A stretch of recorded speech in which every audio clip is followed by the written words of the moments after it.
Ավրորա մարդասիրական մրցանակի 2017 թվականի դափնեկիր բժիշկ Թոմ Քաթինան ի աջակցություն Բաքվում պահվող Արցախի նախկին պետնախարար Ռուբեն Վարդանյանի տեսաուղերձ է հրապարակել, ասելով մեջբերում, ովքեր ճանաչում են Ռուբեն Վարդանյանին, գիտեն, որ նրան առաջադրված մեղադրանքները միանգամայն կեղծ են եւ անհեթեթ, միջազգային հանրությունը պետք է անհապաղ գործի ապահովելու նրա եւ Ադրբեջանում անարդարացիորեն պահվող բոլոր հայ ռազմագերիների ազատ արձակումը, ասել է Թոմ Քաթինան. And anybody who knows Ruben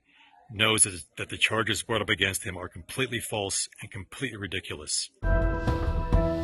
Գերմանիայի նախագահ Ֆրանկ Վալտեր Շտայնմայերը մարտի 30-ից ապրիլի 2-ը կայցելի Հայաստան եւ Ադրբեջան, հայտնում է Գերմանիայի նախագահի մամուլի ծառայությունը, նշելով, որ նախագահի առաջին պաշտոնական այցերն են լինելու։ Ֆրանկ Վալտեր Շտայնմայերը բանակցություններ կվարի Հայաստանի նախագահի ու վարչապետի հետ, Ադրբեջանում էլ կհանդիպի այդ երկրի նախագահին։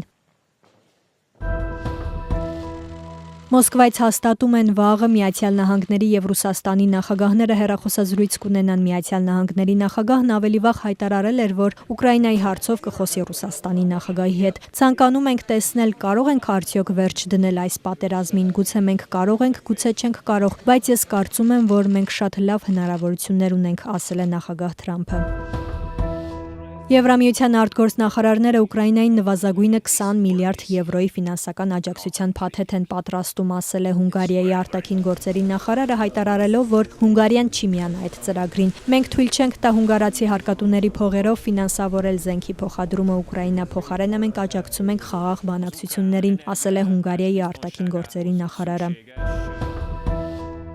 Իրանի արտգործնախարարության խոսնակը հայտարարել է, որ պաշտոնական Թեհրանը կպատասխանի Միացյալ Նահանգների նախագահ Դոնալդ Թրամփի նամակին, երբ մեջբերում կավարտի նամակի վերլուծումը։ Խոսնակն ասել է, որ Թեհրանը մտադիր չէ հրապարակել նամակի բովանդակությունը, այդուհանդերձ հավելել, որ նամակի ենթատեքստը չի տարբերվում Միացյալ Նահանգների նախագահի հրապարակայնորեն ասածից։ Նախագահ Թրամփը հայտարարել էր, որ ցանկանում է Իրանի միջուկային ծրագրի շուրջ նոր համաձայնագիր կնքել եւ որ այդ մասին նամակ է ուղարկել Իրանի հոգեվոր առաջնորդին։